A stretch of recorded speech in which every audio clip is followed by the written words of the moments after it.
建安2年，张绣已经投降了。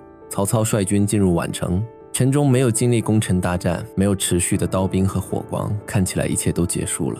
10余日之后，曹操的长子死了，侄子死了，最信赖的贴身护卫战死在营门。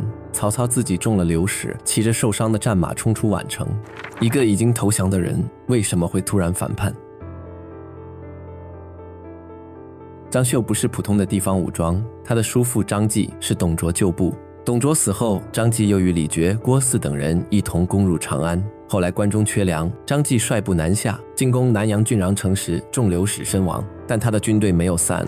张绣是张继的侄子，叔父一死，他接管部众，驻兵宛城，又与南面的刘表联合。宛城处在南阳北部的重要位置，北面接近许都方向，南面通向荆州。张绣手里有兵，有自己的将领，身边还有一个极其重要的谋士贾诩。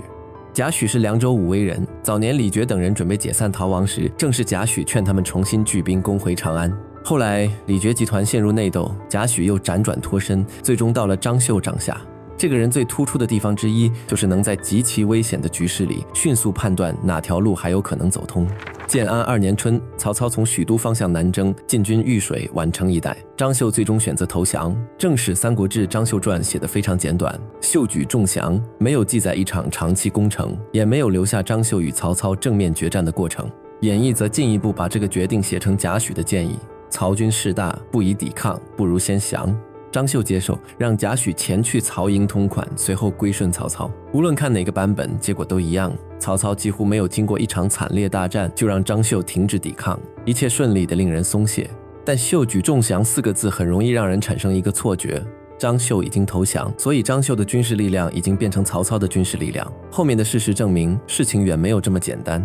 至少在投降后的这段时间里，张绣依然保有能够调动的部众和自己的指挥能力。曹操接受的是他的服从，但这支原本独立的武装并没有因此立刻失去重新行动的能力。张绣交出的是降旗，他的刀还在手里。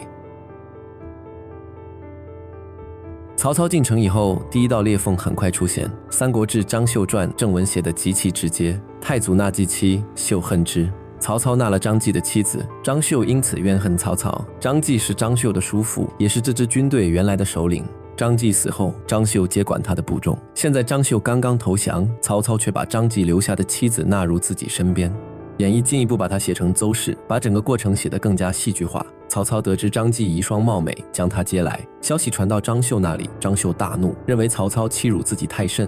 很多后来讲宛城的故事到这里就停了。曹操好色，纳了张绣的神母，张绣受辱，所以反叛。但正史后面紧跟着还有一句，而这一句比前面更加重要。曹操知道张绣不高兴以后，密有杀绣之计，他开始秘密准备杀掉张绣，然后计划泄露了。到这里，整件事情的性质已经彻底改变，前面还是怨，现在变成了怕。如果只是受到羞辱，张绣仍然可以忍，可以拖，可以等待以后重新寻找机会。但当他知道曹操已经秘密准备除掉自己以后，问题就不再是我要不要忍这口气，而是我已经投降了，曹操还会不会让我活下去？裴松之、祝隐父子又留下了另一条材料：张绣身边有一个勇将胡车儿，骁剑冠军，曹操很欣赏他，亲手赠给他金子。张绣由此产生怀疑，担心曹操是不是想通过自己身边最亲近、最能打的人来除掉自己。这条材料和张绣传正文的密有杀绣之计并不是一回事，但两条材料放在一起会看到同一个变化：张绣对投降以后自身安全的判断正在迅速恶化。曹操纳张继妻，让双方关系出现怨恨。曹操秘密准备杀张绣，而计划又泄露，则直接击穿了这场投降最基本的安全基础。张绣原来为什么降？因为继续抵抗风险更高，现在这个前提正在消失。如果顺从也可能被杀，那么重新动手的成本就突然下降了。更关键的是，张绣手里还有兵。张绣决定先动手，而接下来贾诩真正发挥作用的地方是怎么把这个决定变成一次突然袭击。裴松之、祝隐无书记载，张绣对曹操说自己的军队车少而辎重很多，请求让部队移动时经过曹操营中，又说士卒披甲不便，希望让他们全副武装通过。曹操相信了张绣，全部同意。于是张绣的军队能够披着甲，带着武器，逐渐靠近曹操军营，然后发动袭击。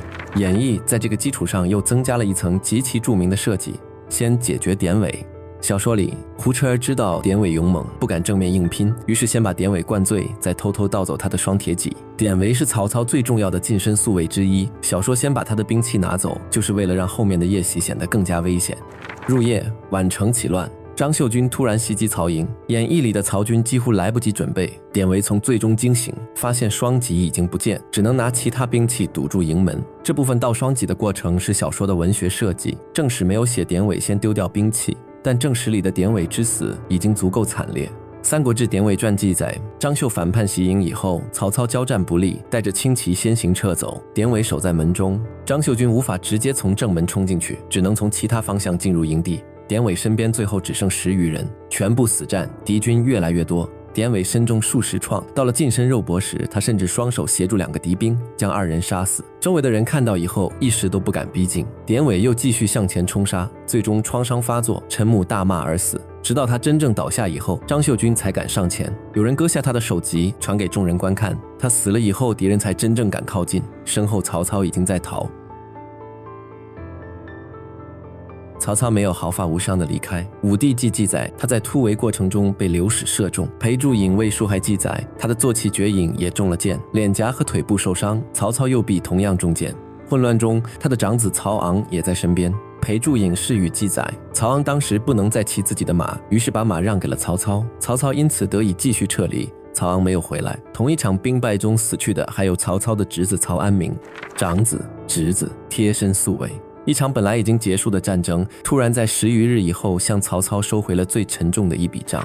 曹操带着残部退到武阴，听说典韦已经战死以后，他流下眼泪，又派人取回典韦遗体，亲自哭祭，将他安葬在襄邑。此后曹操经过襄邑，还会以钟牢祭祀典韦。演义又进一步给曹操加了一句更重的话：吾者长子，爱侄，俱无身痛，独好弃典韦也。失去长子和侄子都没有让我这样痛，唯独典韦之死让我嚎啕大哭。这句话是小说的文学强化，不是《三国志》里的曹操原话，但历史确实留下了曹操轻哭典韦，后来经过墓地仍然祭祀的记录。典韦之死意味着曹操失去了一名极其可靠的近身宿卫，而曹昂的死后果延伸得更远。曹昂的生母早亡，由丁夫人抚养。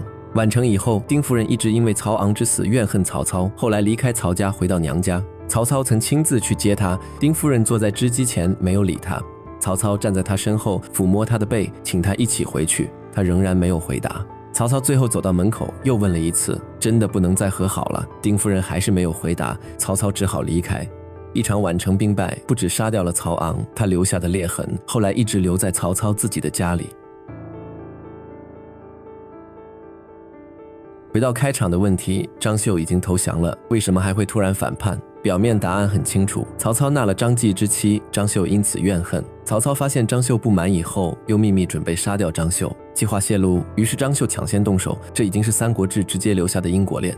但再往下一层，会发现真正危险的地方还在这场投降本身。张绣投降以后，并没有立刻失去重新开战的能力，后面的突袭本身已经证明他的部众还能够被调动，他的命令仍然有效，贾诩还能替他设计如何让军队接近曹营。也就是说，名义上的敌对状态结束了，但军事上的独立行动能力还存在。这种投降要真正稳定下来，还需要另外一个条件，投降者相信继续服从比重新开战更安全。宛城的问题就出在这里。曹操纳张继妻制造了怨恨，随后密有杀秀之计，又让问题从尊严直接变成了性命。只要这项计划已经泄露，对张绣来说，原来的选择结构就变了。继续顺从不再等于安全，反而可能意味着坐着等死，而他手里又还有重新开战的能力。这个时候，反叛就不再只是一个武将因为受辱突然失去理智，他同时变成了一个现实的生存选择。既然你可能先杀我，那我为什么不先动手？裴注父子里的胡彻儿又让这种安全感崩塌有了一个更加具体的侧面。曹操欣赏张绣身边的勇将，直接震惊。曹操可能只是爱其骁剑，笼络人才，但对已经产生疑惧的张绣来说，同一个动作可以被理解成完全不同的信号。你为什么绕过我，直接亲近我身边最能打的人？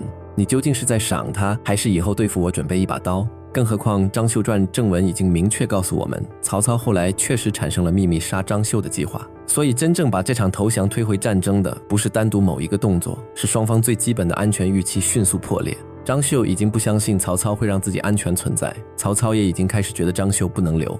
到了这一步，前面的投降其实已经被掏空了，剩下的问题只是谁先动手。张绣先动了，而曹操没有准备好。贾诩的价值也不是替张绣发明这种恐惧，现存材料里，它的作用更加具体，把已经形成的反叛决定变成一次能够执行的突然袭击。调动军队，让士卒披甲挟械经过曹营，利用曹操已经接受张绣归降、降低戒备的条件，把原本应该被防备的军队送到了足够近的位置。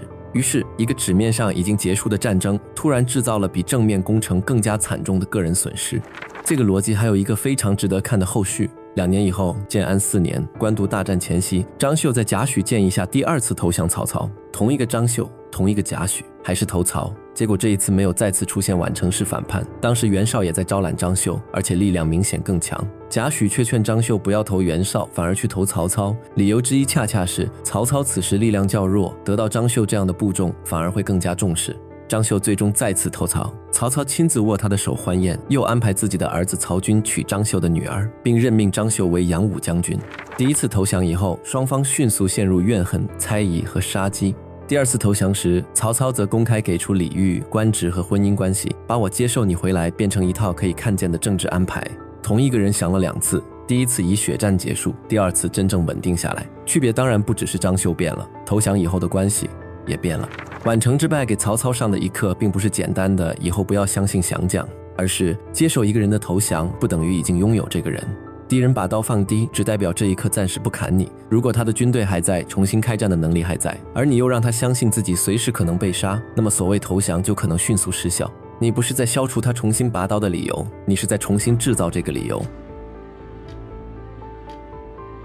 宛城仍然在张绣一边，张绣的部众仍然能够成军，贾诩还在他身边。南阳这颗钉子扎在许都南面，曹操暂时没有拔掉。曹操退回去以后，宛城留下的损失却没有跟着战争一起结束。很多年以后，曹操想到曹昂，还曾感叹：如果死后真的有灵，子修问我他的母亲在哪里，我该拿什么话回答他？